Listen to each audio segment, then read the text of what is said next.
पहले प्रोडक्ट तो vector product. तो दो वेक्टर्स को अगर हमें प्रोडक्ट करना हो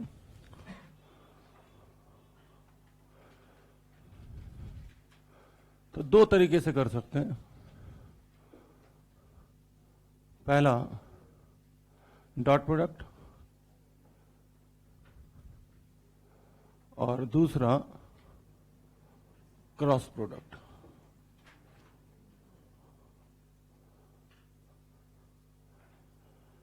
लोगों ने देखा कि यार दो वेक्टर को जब मल्टीप्लाई कर रहे हैं तो रिजल्टेंट क्वांटिटी कभी तो स्केलर आ रही है, जैसे कि work F dot S, force into displacement, work scalar होता है। लेकिन वहीं देखा कि यार टॉर्क R क्रॉस F, कुछ टॉर्क होता है, ठीक, फोर्स लगाने से हर कोई चीज घूम जाए तो उसे टॉर्क बोलते हैं, ठीक। तो टॉर्क देखा तो वेक्टर क्वांटिटी आई, तो फिर इस बेसिस पे उन्होंने वेक्टर प्रोडक्ट को दो पार्ट में डिवाइड किया कि एक तो डॉट प्रोडक्ट, दूसरा क्रॉस प्रोडक्ट, ठीक। तो डॉट प्रोडक्ट भैया हम बता दें आपको कि रिजल्टेंट क्वांटिटी स्केलर आएगी I बराबर A dot B, A dot B, और ये जो रिजल्टेंट आएगा ये होगा स्केलर क्वांटिटी, ठीक। अब डॉट प्रोडक्ट करते कैसे हैं, तो A डॉट बी का मतलब समझिएगा होता है mod A mod B cos theta. अगर वेक्टर एक A है ये और एक वेक्टर है B और इनके बीच में एंगल है थीटा, ठीक, तो अगर हमें डॉट प्रोडक्ट करना हो तो हम लिखेंगे mod A mod B cos theta, ठीक। कोई दिक्कत, ठीक है। मॉड A लिखो या फिर सिर्फ A लिख दो, बात एक ही है। तो कुछ लोग लगता है कि मॉड लगा दिया तो नया काम हो गया, मतलब कि हम लिख सकते हैं ए बी कॉस थीटा, ठीक, कोई दिक्कत। डॉट प्रोडक्ट का सबसे बेहतरीन एग्जाम्पल है वर्क। जैसे किसी ने कहा कि एक ब्लॉक है, ब्लॉक पे एक फोर्स लगाया हमने, सपोज दैट 20 न्यूटन का फोर्स लगाया 60 डिग्री के एंगल पे और डिस्प्लेसमेंट हुआ 10 मीटर। तो कोई कहे इसका वर्क लिख दो, तो वर्क अभी तक हम जानते थे फोर्स इनटू डिस्प्लेसमेंट, लेकिन एक्चुअल वर्क होता है F डॉट एस। तो वर्क लिखना है तो हम लिखेंगे F dot S. Dot product का मतलब ये है कि F S cos theta. Force अगर हम देखें तो यहाँ पे है 20 न्यूटन, एस जो है वो है 10 मीटर और कॉस 60 की वैल्यू होती है सीधे 1/2। तो हिसाब से देखें तो वर्क आ जाएगा यहाँ पे 2 से 2 कटा 10 × 10 100 जूल, ठीक, कोई दिक्कत, ठीक। तो पहला तो डॉट प्रोडक्ट का यही है कि भाई दो वेक्टर दे दिए, पहला सवाल जो बनेगा, और उनके बीच का एंगल दे दिया और बोला कि डॉट प्रोडक्ट निकालो, तो हम सिंपली निकाल सकते हैं, कोई दिक्कत नहीं है, ठीक, कोई दिक्कत इतने में। अब आगे बढ़ते हैं। अगर मान लीजिए फोर्स 3D में दिया हो, 3D मतलब कि ब्लॉक ये रखकर हम फोर्स ऐसे तिरछा लगा रहे हैं आई कैप जे कैप के कैप में, तो मान लीजिए कोई वेक्टर ए है वो 3D में है, कुछ A X I cap plus A Y J cap plus A Z K cap, ठीक। दूसरा वेक्टर बी भी 3D में है, कुछ B X I cap B Y J cap B Z K cap. अब कोई कह रहा है कि इसका डॉट प्रोडक्ट कर दीजिए, तो बड़ा आसान है, ए डॉट बी। तरीका बता देता हूं फिर बताऊंगा क्यों। आई का आई के साथ होगा, जे का जे के साथ होगा और के का के के साथ होगा, मतलब क्या आंसर आएगा ए X B x plus A Y B Y plus A Z B Z, ठीक। ऐसा इसलिए होता है क्योंकि आई का जब तुम जे के साथ करोगे तो एंगल 90 डिग्री है। तो आपको बता दें आई डॉट आई जो है यहाँ पे बता देता हूँ, आई डॉट आई अगर कोई पूछे तो 1 होता है, क्योंकि हम लिखेंगे मॉड आई, और आई का मतलब एक्स एक्सिस, दूसरा भी एक्स एक्सिस के साथ जो एंगल होगा वो 0 होगा। तो आपको बता दें कि यहाँ पे मॉड आई का मतलब यूनिट वेक्टर का मैग्नीट्यूड 1 होता है, एक और मॉड आई है तो उसका वेक्टर मैग्नीट्यूड भी 1 होगा, और कॉस 0 तो 1 होता ही है। तो इस तरीके से आपको बता दें कि आई डॉट आई 1 होगा, जे डॉट जे भी 1 ही होगा और के डॉट के भी 1 ही होगा, ठीक। लेकिन अगर कोई बोले आई डॉट जे की बात कर लेते हैं भाई, आई डॉट जे, तो आई डॉट जे या फिर जे डॉट आई 0 हो जाएगा, ठीक। आई डॉट जे और जे डॉट आई एक ही बात है, क्योंकि हम ए डॉट बी लिखेंगे तो mod A mod B cos theta आएगा, और बी डॉट ए लिखेंगे तो बी ए कॉस थीटा आएगा। तो बात एक ही है, 2 इंटू 4 करो या 4 इंटू 2 करो, कोई फर्क नहीं पड़ता। या फिर आई डॉट के करें, क्योंकि इनके बीच में एंगल है 90 डिग्री का, तो ये सब जीरो आएगा। ठीक, कोई दिक्कत तो नहीं। कुछ लोग घटिया होते हैं, वो ये भी लिखा देते हैं कि भाई ए डॉट बी की जो वैल्यू है वही वैल्यू होगी बी डॉट ए की, और क्यों नहीं होनी चाहिए, सीधी बात है। ए बी कॉस थीटा लिखो या बी ए कॉस थीटा लिखो, बात तो एक ही है।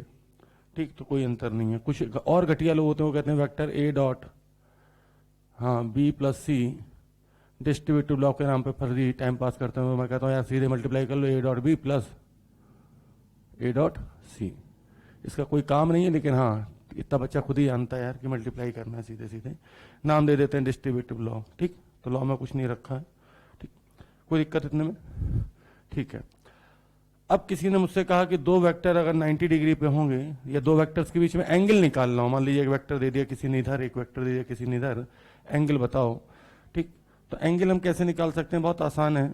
हमें पता है ए डॉट बी बराबर mod A mod B cos theta, तो कॉस थीटा बराबर A dot B upon mod A mod B. दो वेक्टर दे दिया और उन्हें कहा कि उन वेक्टर्स के बीच में एंगल बताओ कैसे निकालें। तो पहला यूज इसका, पहला यूज तो यही है। दूसरा यूज है कि to find angle between two vectors. ठीक, यूज क्या है इसका? To find angle between two vectors. दो वेक्टर अगर दिए तो उनके बीच में एंगल निकालने में डॉट प्रोडक्ट का हम यूज कर सकते हैं। ठीक, अब कॉस थीटा निकालना तो बड़ा आसान है भाई। कॉस थीटा बराबर हमें पता है एक वेक्टर दे रखा है, दो वेक्टर दे रखा है, उनका डॉट प्रोडक्ट करना मास्टर ने सिखाई दिया आपके। तो ए X B x plus A Y B Y plus A Z B Z, और साथ में मास्टर ने यह भी सिखा रखा है कि भैया मॉड कैसे निकालते हैं। तो अगर आपको पूरा लिखना है तो पूरा लिख ले, नहीं तो मॉड ए की वैल्यू मुझे पता है under root of A X का स्क्वायर प्लस ए वाई का स्क्वायर प्लस ए जेड का स्क्वायर। मॉड बी की वैल्यू भी मुझे पता है बी एक्स का स्क्वायर प्लस बी वाई का स्क्वायर प्लस बी जेड का स्क्वायर। ठीक, कोई दिक्कत? अब हमें यह भी पता है कि यार दो वेक्टर परपेंडिकुलर है। सबसे ज्यादा यूज जो डॉट प्रोडक्ट का जो होता है वो इसी में होता है, दो वेक्टर परपेंडिकुलर हैं। और परपेंडिकुलर हुआ तो कॉस 90 की वैल्यू होती है जीरो। जीरो से मॉड ए मॉड बी को मल्टीप्लाई करोगे तो ये भी जीरो। इसका मतलब है कि अगर वेक्टर ए बी के परपेंडिकुलर है तो definitely A dot B zero होना चाहिए। जीरो होने का मतलब ही है कि A X B X, A Y B Y और ए जेड बी जेड की जो वैल्यू होगी, ए जेड बी जेड की जो वैल्यू होगी वो जीरो हो जाएगी अगर दो वेक्टर एक दूसरे के परपेंडिकुलर है। कोई दिक्कत? ठीक, कोई दिक्कत तो नहीं। ठीक है। अब सवाल आता है कि अगर दो वेक्टर एक दूसरे के पैरेलल हुए तो कैसे प्रूव करेंगे? पैरेलल हुए तो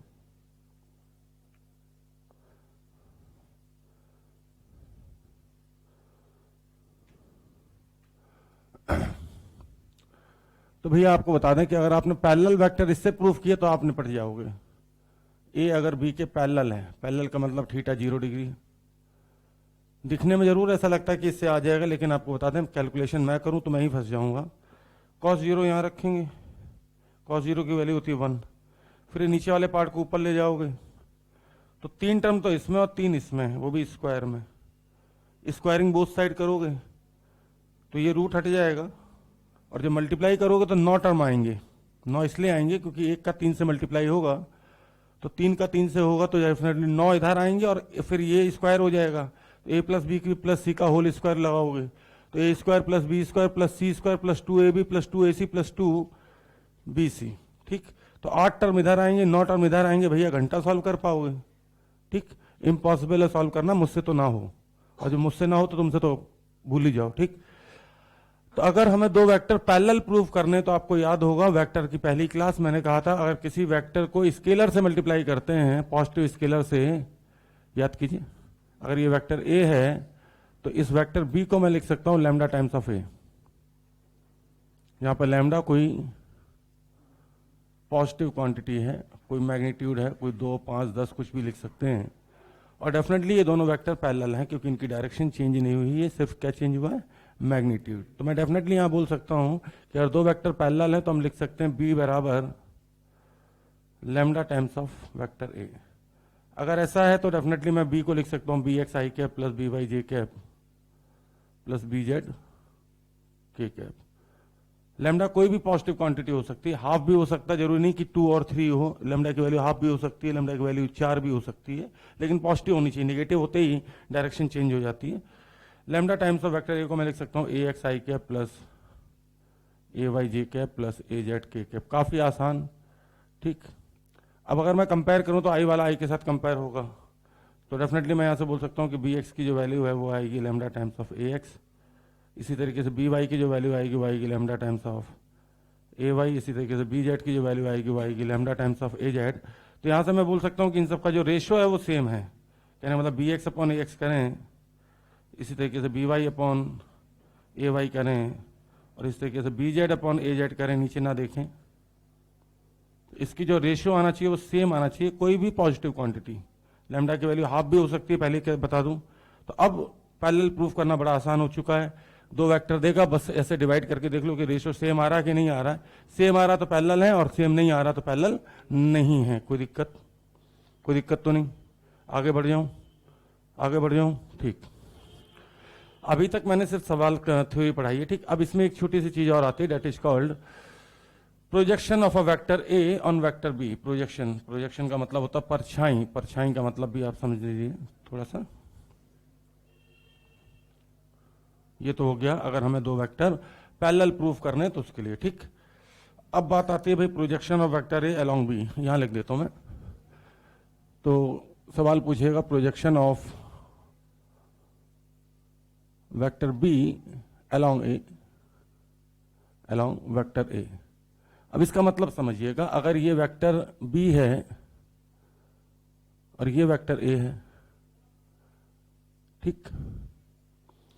परछाई वहां बनती है जहां पे धूप नहीं गिर सकती। हम चल रहे होते तो रोड पे अपनी परछाई बनने का कारण ये है कि हमने धूप को पीठ से रोक लिया होता है, ठीक। तो अगर ऊपर से मैं धूप डालूं, ऊपर से लाइट गिराऊं, तो मुझे साफ दिख रहा है कि इतने एरिया में, यहां से यहां तक में, इधर में, इतने में परछाई बनेगी। प्रोजेक्शन का मतलब ही होता है परछाई, ठीक। कोई दिक्कत? थोड़ा सा अजीब लगता है कि परछाई खेल रहे हो, तो सीधी सीधी भाषा में बात करूं तो बी की परछाई जो बनी वो इतनी लंबी बनी यहां पे, और ये कुछ और नहीं है, बी कॉस थीटा है। हाइपोटेन्यूज बी है, ये थीटा कंपोनेंट करें तो ये बी कॉस थीटा आएगा। तो इसका मतलब वो बेवकूफ बना के इनडायरेक्टली तुमसे कह रहा है कि प्रोजेक्शन ऑफ बी अलोंग ए का मतलब है कि वो तुमसे जानना चाह रहा है बी कॉस थीटा। अब बी कॉस थीटा निकालना तो बड़ा आसान है। ए डॉट बी बराबर था ए बी कॉस थीटा, तो बी कॉस थीटा बराबर A dot B divided by mod A. कोई दिक्कत? या फिर वेक्टर ए अपॉन ए को आप लिख सकते हो ए के ऊपर टोपी डॉट बी। कोई दिक्कत तो नहीं। इसी चीज को हम इस भाषा में भी लिख सकते हैं कि कंपोनेंट ऑफ बी अलोंग ए। बात एक ही है। ऐसे लिखो तो ऐसा लगता है कितना हाईफाई सवाल है, प्रोजेक्शन ऑफ बी अलोंग ए, लेकिन इसी को अगर कोई चाहे तो मॉडिफाई करके लिख सकता है component of vector B along A. उम्मीद करते हैं आप बात समझ गए होंगे, ठीक। इसी तरीके से एक साहब आए और बोले सर उल्टा सोचो। मैंने कहा उल्टा कैसे सोचे? तो बोले सर ऐसे सोचो projection of A along B. तो मैंने कहा इसमें नहीं, कौन सी बात है भाई, ए का कंपोनेंट, या फिर इसी को हम लिख सकते हैं component of vector A along B. तो भाई अब की बार क्या आएगा, ए कॉस थीटा आ जाएगा, क्योंकि ए का कंपोनेंट इधर करेंगे तो ए कॉस थीटा आ जाएगा। तो इनडायरेक्टली देखें तो वो जानना चाह रहा है ए कॉस थीटा। अब ए कॉस थीटा है तो फिर से बता दो ए डॉट बी बराबर mod A mod B cos theta. तो ए कॉस थीटा बराबर आ जाएगा A dot B upon mod B. मुझे नहीं लगता कोई दिक्कत है। अगर दिक्कत नहीं है तो डेफिनेटली इसको मैं B vector B upon mod B को बी पे टोपी बना सकता हूँ, that is called unit vector, ठीक। कोई दिक्कत इतने में? कोई दिक्कत नहीं है, ठीक। एक साहब आया और बोले सर जी वेक्टर ए दिया बी दिया है और इसका डॉट प्रोडक्ट करना है। मान लीजिए किसी ने फोर्स दे दिया हमें 3D में, फोर्स दे दिया 3D में, फोर्स कुछ भी ऐसे दे देगा, F बराबर 2i cap plus 3j cap plus 4k cap. बड़ी खुशी हुई जान के। और बोले सर इस पार्टिकल को हम ले जा रहे हैं R1 से R2, R1 के कोऑर्डिनेट दे दिए उसने कुछ ऐसे करके देते हैं 3, 2, 5 और R2 के दे दिए कुछ 6, 2, 4 दे दें, ठीक है। बोले सर वर्क निकालो, तो मैंने कहा बड़ा आसान है साहब वर्क निकालना। पहले तो आप डिस्प्लेसमेंट वेक्टर निकाल लीजिए। डिस्प्लेसमेंट कैसे निकलता है, फाइनल से इनिशियल को घटाना है। तो डिस्प्लेसमेंट वेक्टर आ जाएगा यहाँ पे 6 में से i वाला i के साथ घटेगा, j वाला j के साथ घटेगा और k वाला, अब ये चांस की बात है कि 6 में से 3 जाएगा तो 3 बचेगा। बोलो भाई 2 में से 2 जाएगा तो 0 आ गया और 4 में से 5 गया तो -1 आ गया। अब किसी ने कहा कि सर डॉट प्रोडक्ट करना है और वर्क निकालना, तो मैं कहूँगा यार घटिया इंसान, i का i के साथ होगा, j का j के साथ होगा, k का, तो 3 दूनी 6, 0 इंटू 3 0, 4 इंटू -1 -4 और इस तरीके से देखें तो वर्क आ जाएगा 2 जूल। कोई दिक्कत तो नहीं। तो ये तो थी थ्योरी वाला पार्ट, ठीक। अब हम सीधे सीधे बात करेंगे न्यूमेरिकल्स की। यहाँ पे जो पढ़ाया है उसके ऊपर एप्लीकेशन पार्ट भी देख लीजिए 5 मिनट में, ठीक। समय नहीं लगाऊंगा बिल्कुल भी, सट्टा सट काम करूंगा। बेसिकली यही मेरी नेचुरल स्पीड है, वो तो मजबूरी में कई बार बहुत स्लो खेलना पड़ता है, ठीक। ध्यान दीजिएगा, पहला सवाल आपके सामने ये रहा कि अगर 2 वेक्टर p है, एक वेक्टर p है और एक q है, a vector p is perpendicular to q। Please ध्यान दीजिएगा, p अगर q के perpendicular then find the value of a, find the value of a। a की वैल्यू बताएं। p दे रखा है इन्होंने ai cap plus aj cap, बातें नहीं, प्लस 3k कैप। q दे रखा है इन्होंने, बातें नहीं भाई, ai cap -2j cap -1k cap. अब यहाँ पे सीधी सीधी बात है कि a की वैल्यू बतानी, 2 वेक्टर परपेंडिकुलर, इनका मतलब कि उसका डॉट प्रोडक्ट 0 होगा। ये हम ऑलरेडी बता चुके हैं अभी 5 मिनट पहले, ये यहाँ पे आपको बता चुके हैं, ठीक। डॉट प्रोडक्ट करने का बिल्कुल सिंपल तरीका, सोल्यूशन ये रहा ब्लू से भैया, सिंपल है। इसका मतलब p डॉट q 0 होना चाहिए। तो भाई मुझे साफ दिख रहा है, यहां से इसको मल्टीप्लाई करेंगे तो a स्क्वायर आएगा, -2 को a से मल्टीप्लाई करेंगे तो -2a आएगा, और यहाँ पे -1 इंटू 3 -3 आएगा, इसका 0 हो जाएगा। इसके रूट निकालना क्या आप जानते हैं, 10th क्लास या 9th क्लास या 6th 7th में भी सिखाते हैं रूट निकालना, ठीक। कैसे निकालते हैं याद है ना, इसको जो 2 है ना, इसको -2 को हम डिवाइड कर सकते हैं 3a और प्लस a में, और इसको 0 करेंगे, यहाँ से a कॉमन लेंगे तो ये आ जाएगा a -3 और यहाँ से 1 कॉमन आएगा तो a -3। ऐसा देखा होगा आपने कभी। तो यहाँ पे देखें तो एक इक्वेशन आ जाएगी a+1 और एक आ जाएगी a-3। तो इसके 2 रूट आ जाएंगे, पहला आएगा a बराबर -1 और दूसरा आएगा 3। कोई दिक्कत। अगला सवाल आपके सामने, गौर फरमाइएगा भाई, ठीक। अगला सवाल है कि भाई कौन पागल है, अगर a और b पैरेलल हैं, क्योंकि मैंने पैरेलल का भी कंसेप्ट पढ़ाया, यहीं पढ़ाया, तो चलो यहीं सवाल लिख देते हैं कि vector a is parallel to vector b, find value of कुछ लैम्डा या x मान लो, फाइंड वैल्यू ऑफ x कोई अननोन है, ठीक। वेक्टर a दे रखा है इन्होंने i cap -3j cap plus 5k cap. Vector b दे रखा है इन्होंने -6i cap plus xj cap -30k cap. तो बता दूं आपको, यहाँ तो पेन भी नहीं चलाना, पहला रेशो देखो कितना आ रहा है 1/-6, तो दूसरा भी 1/-6 होना चाहिए।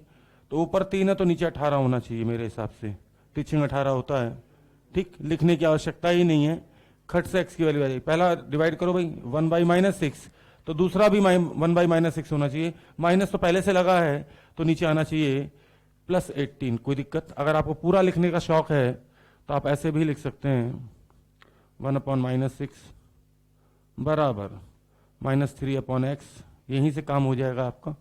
और आगे और लिखना चाहें तो 5/-30, यहाँ से भी काम हो सकता है, यहाँ से भी तो x की वैल्यू आ जाएगी 18। कोई दिक्कत। जो ब्लैक से है वो सवाल है, जो ब्लू से है वो सोल्यूशन है। आगे चलते हैं और कुछ सवाल और आपके माथे पे पटक देते हैं। ठीक, ध्यान से दीजिएगा।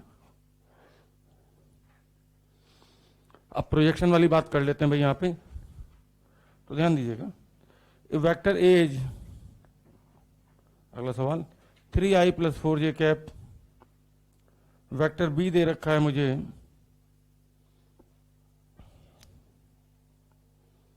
5i + 12j कैप, और पहला सवाल है आपके सामने, फाइंड प्रोजेक्शन ऑफ बी या find projection of A. Find projection बोलो या कंपोनेंट बोलो, बात एक ही होती भाई। Projection of vector A along B. ठीक, और दूसरा सवाल है आपके सामने, find projection of vector B along A. ठीक, आपको बता दें, आपको ज्यादा हाथ पर मारने की जरूरत नहीं है। प्रोजेक्शन का फार्मूला सीधे सीधे लिखा है। Projection of A along B का मतलब है ए कॉस थीटा पूछ रहा है। Projection of A along B का मतलब है ए कॉस थीटा पूछ रहा है। ए कॉस थीटा का मतलब ही होता है, जल्दी बोलो भाई, ए डॉट बी अपॉन क्या, मॉड ए। क्या आप ए डॉट बी निकाल सकते हैं? मैं तो आराम से निकाल, मॉड बी। हाँ, ए इधर आ गया तो इधर तो बी बचेगा। क्या आप मुझे ए डॉट बी बता सकते हैं? 5 या 15 और 12 चौको 48, 15 और 48 कितना होता है? नहीं जोड़ सकते, मैं बताता हूं कैसे जोड़ते हैं। 48 में पहले 2 जोड़ लो तो 50, फिर बचा 13, 15 में से 2 कम हो गया 13, तो 50 और 13 जोड़ना आसान है। तो 63 अपॉन मॉड बी कितना होगा? मॉड बी मैं आपको बता दूं, √5 का स्क्वायर प्लस 12 का स्क्वायर आता है 13, 5 का स्क्वायर होता है 25, 12 का स्क्वायर होता है 144, 25 और 144 जोड़ेंगे तो √169, रूट लगाएंगे तो 13। ठीक, इसी तरीके से अगर कोई मुझसे पूछता कि इसका आंसर बता दीजिए तो मैं बता दूंगा कि बी कॉस थीटा होता है। बी कॉस थीटा का मतलब है A dot B. A dot B तो 63 है ही सही, तो और मॉड ए है 5, क्योंकि 3 और 4 का मॉड निकालेंगे तो √3 का स्क्वायर 9, 4 का स्क्वायर 16, 16 और 9 25, रूट मारेंगे तो 5। कोई दिक्कत? कोई दिक्कत तो नहीं? कोई दिक्कत तो नहीं? सन्नाटे में चली जाती बेचारी। हमारा मास्टर तो जो है इतनी देर में तो 3 क्लास है। अब किसी ने मुझसे पूछा, ध्यान दीजिएगा, बहुत आसान सा सवाल है लेकिन यहां आपको मैं फंसाऊंगा। ठीक, 2 वेक्टर्स के बीच में मुझे एंगल निकालना है। ठीक, क्या निकालना है? एंगल। तो उन्होंने कहा कि find angle between A and B. Find angle between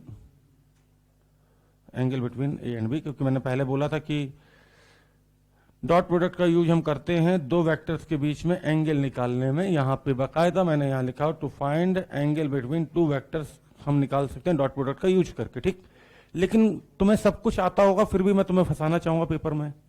भाई टीचर पढ़ाता और फिर भी पेपर में नंबर नहीं लाने देता है। ठीक, तो उसका कारण क्या है? वो कारण आप देख लीजिए।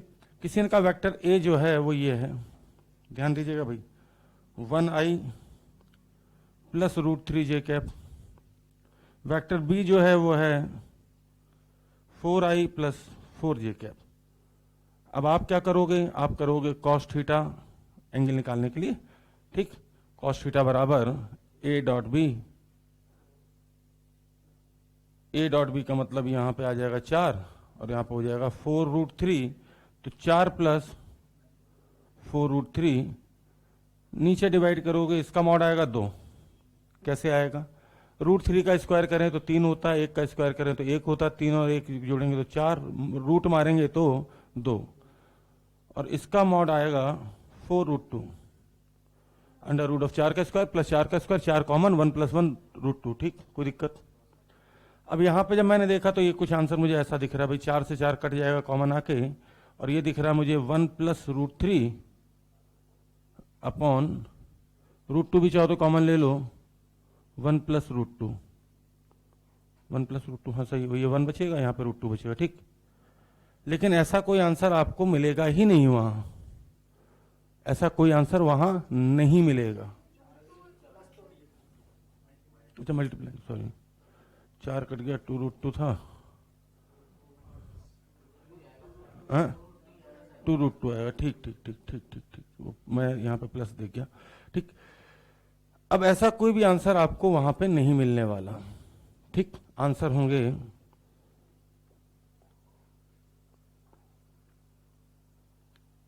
30 डिग्री, 15 डिग्री, 40 डिग्री, 45 डिग्री, ऐसे आंसर होंगे। ठीक, और आप तो डॉट प्रोडक्ट करके बैठे हो क्योंकि आपको यही सिखाया हमने। तो आपको मैं क्लियर कर दूं, इसका एंगल है एक्स एक्सिस के साथ 60 डिग्री। आपको दिखे ना दिखे लेकिन मुझे दिखता है, क्योंकि अगर मैं 1 आई कैप प्लस √3 जे कैप ड्रॉ करूं, बेवकूफ तो मुझे ही बनाना, 1 आई कैप ये हो गया, √3 जे कैप ये हो गया। कुछ लोग ऐसे वेक्टर देके एंगल भी पूछ लेते हैं, तो ये मुझे 60 डिग्री दिख रहा है एक्स एक्सिस के साथ। क्या आपको भी दिखा? दिखा भाई, tan थीटा बराबर परपेंडिकुलर अपन बेस कर लो, और ये मुझे 45 दिख रहा है। क्या आपको भी दिखा? बिल्कुल दिख रहा है साहब, 4 और 4 है, और वेक्टर बी में बनाऊं तो 4 आई कैप, मूर्ख बनाने के तरीके हैं ये, 4 जे कैप, और ये मुझे अब वेक्टर बी दिख रहा है एक्स एक्सिस से 45, और इनके बीच में एंगल मैंने पूछा है तो आंसर है 15 डिग्री। कितना है? हाँ, एक लाइन है 60 डिग्री पर, एक है 45 डिग्री पे, तो उनके बीच का एंगल कितना होगा? तो मैं ऑप्शन में रखूंगा 15 डिग्री, और मेरे जैसा कमीना आदमी होगा ना तो 15 भी नहीं लिखेगा, मैं लिखूंगा π/12। क्या लिखूंगा?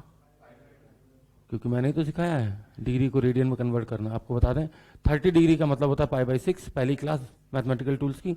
तो 30 का आधा होगा 15 डिग्री, और 15 डिग्री का मतलब होगा π/12। तो आंसर मैं दूंगा यहाँ पे थीटा बराबर 15 डिग्री या फिर π/12। कोई दिक्कत? समझ गए?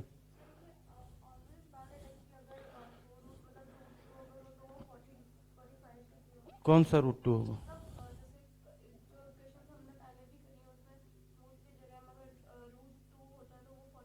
नहीं, ऐसा कुछ नहीं होता, ऐसा कुछ नहीं होता। √2 कहाँ है?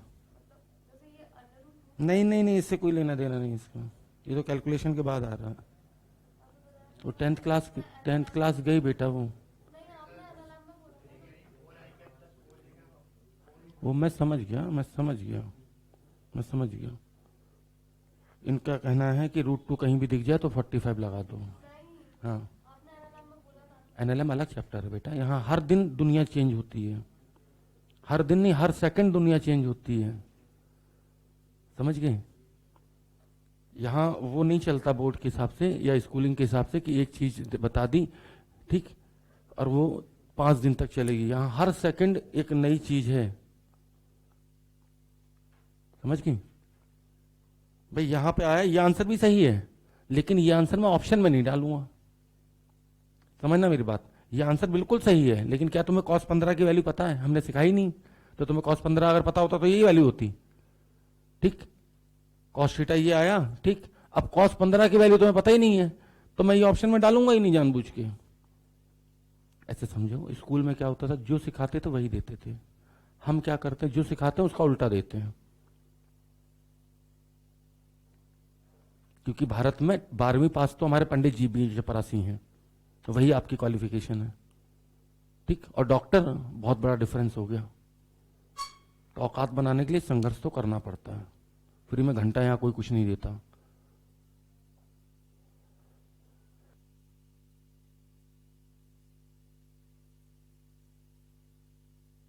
चलिए भाई, क्या मैं आगे चल सकता हूं? एक झटका और क्रॉस प्रोडक्ट भी यहीं खत्म, ठीक? हेडिंग डालें क्रॉस प्रोडक्ट, हेडिंग डालें क्रॉस प्रोडक्ट। अच्छा, ऐसे कोई ऐसा तो नहीं चाहता कि ऐसे 2-2 3-3 सवाल एक ही जैसे करा दो परपेंडिकुलर? एक सवाल बहुत है, ऐसा तो नहीं 2 करा है कि एक में कुछ वैल्यू चेंज कर दें फिर टाइम पास। वो टाइम पास करने के हिसाब से ठीक है, अभी अपन पीछे चल रहे हैं तो थोड़ा सा आगे बढ़ने के हिसाब से। हाँ, सीटें मिल जाएंगी। कौन सा? ये हो तो गया यहाँ नीचे, यही तो है, ये सेम तो है भैया, पैरेलल वाला। अरे पैरेलल है मतलब कि यहां से मुझे मथुरा जाना है, कोटा से मथुरा। अब उसमें 2 का मल्टीप्लाई करोगे तो कहां पहुंच जाओगे? कोटा से दिल्ली पहुंच जाओगे, ठीक?